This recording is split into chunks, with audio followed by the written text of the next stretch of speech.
Oi, oi, oi, pessoas, tudo bem com vocês? Tudo em riba? Então tá bom. Fazendo de novo a minha caminhada aqui. Tá frio, muito frio, dentro de casa principalmente, né? Mas aqui fora tá sol. Ele entra e sai. Ó, o céu tá azul, tem um pedaço que tem nuvens escuras, tem pedaço que tá escuro, né? Não sei se vai vir mais frio, se tá chuva não, porque chuva não tá falando nada, né? De chover na meteorologia. Então eu tô fazendo minha caminhada aqui. Hoje é segunda-feira de 2024, de julho, acho que é dia 8. É dia 8. Não repara se balançar, né? Olha, agora o sol saiu, ele sai ardido, né? Mais uma vez o panorama daqui do meu pedaço, da minha rua. Esse terreno aqui, ó, há 25 anos que ele tá assim. O cara não vende, não cuida, não vende, não empresta, não aluga. Aquelas coisas, né? Mas silêncio gostoso, não tem nem, acho que nem passarinhos, nem maritacas, né? Ao longe tá dando para ouvir, mas aqui perto não tem aquela revoada, né, das maritacas. Beleza, é bom? Então, gente, é assim, eu tava ouvindo o vídeo do Júnior e eu tava vendo, era o Samuel, o irmão Samuel Trevisan, e ele, meu chapéu acho que vai voar. E eu tava vendo o vídeo do irmão Samuel Trevisan. Que coisa maravilhosa, né? Eu queria falar com vocês, acho que todo mundo já conhece essa fábula, essa historinha da galinha e da coruja, né?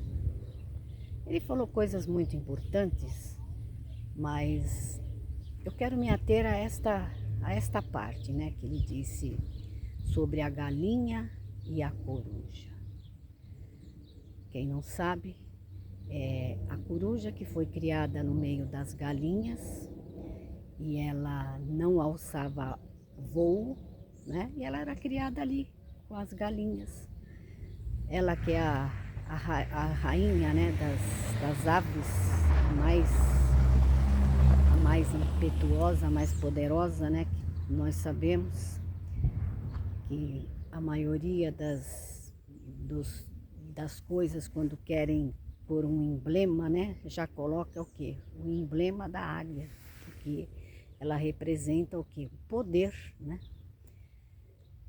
Então, ela foi criada como as galinhas. E ela, como era criada com as galinhas, ela tinha o quê? Atitudes e comportamentos como as galinhas. Ela desconhecia o seu poder de voo, ela desconhecia a sua inteligência. Por quê? Porque ela via que a pessoa que estava ali tomando conta, né, das galinhas, chegava de manhã, jogava o milho, né, colocava água e as galinhas ficavam ali trancadas naquele galinheiro. Mas eis que um dia chegou uma pessoa, né, um homem que cuidava, né, que entendia de aves, de animais, né? E falou para o senhorio: nossa, mas como assim você está criando uma águia aqui, como uma galinha? Aí ele falou assim: ah, ela apareceu aqui e desde pequenininha eu estou aqui cuidando dela. E ela cresceu aqui e aqui ela ficou. E ele começou a observar os hábitos, né, da águia. E ele disse, não, ela é uma águia. E como uma águia, ela tem que cumprir, né, e viver segundo a sua essência, a sua natureza. E aí este homem pegou a águia e levava ele assim em lugares mais altos para ela, né, tentar voo. Mas ela, coitada, desconhecia, né? Ela não sabia voar. Ela nunca foi ensinada a voar. Então ela ficava ali, né? Não tomava aquela iniciativa de voar. Aí o homem foi levando ela em lugares mais altos, né? Para ela não ter medo. Foi ensinando gradativamente, né? Que ela não era uma galinha, ela era uma águia. E um dia, né? Ele foi levando, foi ensinando, né? Adestrando-a. E um dia ele foi num monte e colocou a águia naquele monte. E aí ele deixou ela ali por alguns instantes e ela tomou força e ela entendeu, né? Porque achei bonito ele ter explicado isso, o código genético dela, né? Ela tinha no seu código, né, da sua criação, poder de voar, de ser livre, né? De galgar altos voos. E aí ela olhou para o universo, para a imensidão, criou coragem e voou. Deu para entender, né? Então eu achei tão bonito um homem como o irmão Samuel Trevisan, um homem velho, mas não velho nas ideias, nem na cabeça. Ele entendeu que o mundo mudou, ele entendeu que nós não estamos mais naqueles tempos, né, do pergaminho, de que a palavra era pregada oralmente, né? As pessoas que sabiam ler, as pessoas que entendiam e que sabiam mais que as outras, elas iam de cidade em cidade, pregavam e ensinavam, né, o povo que não sabia. Hoje nós tivemos o tempo dos livros, o tempo das gráficas, o tempo de Gutenberg, né, que lançou a primeira impressora, que imprimiu milhares e milhões de livros, inclusive, né, a Bíblia Sagrada. E temos também agora o advento da internet. E que coisa linda, maravilhosa. E ele não se acanhou de vir na internet. E eu depois fui lá no podcast que deve ser da igreja dele, porque ele deu lá o podcast CCA, né? Chama podcast CCA oficial. Aí depois eu fui lá também no podcast, assisti na íntegra, para ouvir deste homem, né? Um ancião, que ficou durante anos e anos. Ele contou muitas coisas, falou sobre a política, sobre todas as coisas que acontecem nos bastidores, né?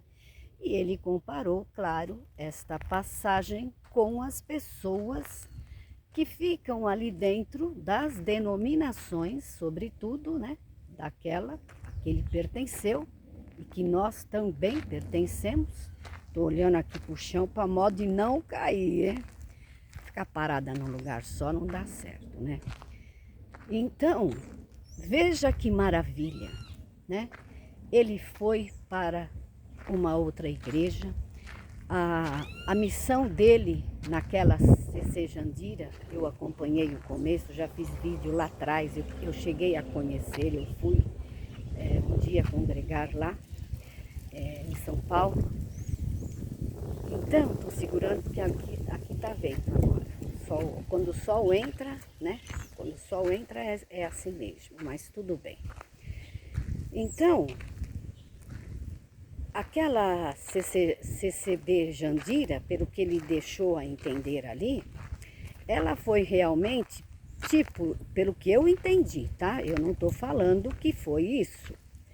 Pelo que eu entendi, que ele deixou assim, né, nas entrelinhas, aquela CCB Jandira, ela foi criada com o intuito de um resgate. Muitos irmãos, né, músicos, ele falou sobretudo de músicos que estavam parados, que estavam sem tocar seus instrumentos, né, organistas, e muita gente, né, que foi colocada porta fora para voltar naquela igreja. Ele deixou claro, na hora que ele falou assim, que cada vez que ele colocava alguém, nomeava alguém para ser ancião, os do Brás, né, cerceavam, não queriam. Então eu fiquei pensando assim, se ele estava na CCB Jandira, né, se era uma igreja independente, por que tinha a ver com o Brás e por que o Brás, né, optava e ainda tinha autonomia para dizer quem ia ou quem não ia para ser ancião, né? Então eu pensei aqui com os meus botões, né? Então, como ele mesmo disse ali, muitas coisas aconteceram e divergências e bastidores e ego, né? E blá blá blá blá blá blá, né? Ele então rompeu. Depois teve tudo aquilo, né, que nós sabemos. Ele voltou, né? Ele foi ovacionado, colocaram o tapete vermelho para ele, mas depois também aconteceu mais coisa. Vocês sabem da história. E quem não sabe, procure saber lá nesse canal que eu estou contando. Quem não quiser ver no canal do Júnior, que ele para toda hora, assiste lá no CCA Podcast Oficial. É a primeira entrevista do canal. Veja que homem maravilhoso. Ele, diante de uma igreja moderna, perdoadora, acolhedora, agora também vai fazer um podcast, né, nas redes sociais, está no rádio, como ele mesmo divulgou, ou seja, ele está usando de todas as ferramentas e de todos os instrumentos disponíveis, né, na nossa era. Maravilha de bom, né? Então, eu amei, né? Amei. Ele às vezes é repetitivo, ele às vezes... eu entendo toda pessoa que está fazendo palestras, ou como nós aqui, vídeo, né? Vem muita coisa na mente, na cabeça, e a gente às vezes, o pensamento vai mais rápido, né, do que as palavras, e a gente, né? Mas maravilha de bom, né? Amei. Então, meus queridos e minhas queridas, né? Que coisa linda. Eu adoro esta fábula. Eu ouvi somente em todos os anos que eu estive dentro da denominação, um irmão que veio de São Paulo e foi uma pregação maravilhosa, e ele contou essa parte, né, dessa águia, e ele contou que ele ouviu numa palestra, né, que ele foi ministrada no lugar que ele trabalhava, e não tinha nada a ver, né, com a palavra, mas ele abriu, né, um espaço e colocou aquele ensinamento, né, para a igreja. Mas a igreja, né, ela nem gosta, né, quando contam essas coisas, porque imediatamente já associam, né, as fábulas, né? Como o apóstolo Paulo disse, né, para não se atentar às fábulas, né? Então, eles ficam com essas coisas na cabeça e eles acham que isto é uma fábula, quando na verdade isto é uma verdade. É uma verdade em quaisquer setor da nossa vida. Quando você é criado num lar repressivo, debaixo de violência, de ignorância, você vai ser muito difícil, muito complicado, né? Você sair daquelas coisas, mesmo que às vezes você conseguir, né, um bom emprego, ser um empresário, ser alguma coisa, aquilo vai estar sempre, vai ser muito difícil a pessoa se desligar, né? Ela, nos seus momentos, ela vai lembrar, ela vai precisar realmente ter muita força, mas muita força de águia para ela sair fora, né? De tudo aquilo que lhe foi passado, de tudo aquilo que foi ensinado. Não é fácil, não é fácil. Então hoje é essa a minha fala. Já está doendo meu braço aqui. E, e era isso que eu queria passar para vocês, né? De muitos que nos criticam, né? Que nos desprezam. E ele ainda falava muitas vezes: aqueles que não ficam, aqueles que não se submetem, é porque são águias. Captou a mensagem? Pegou a visão? Fui.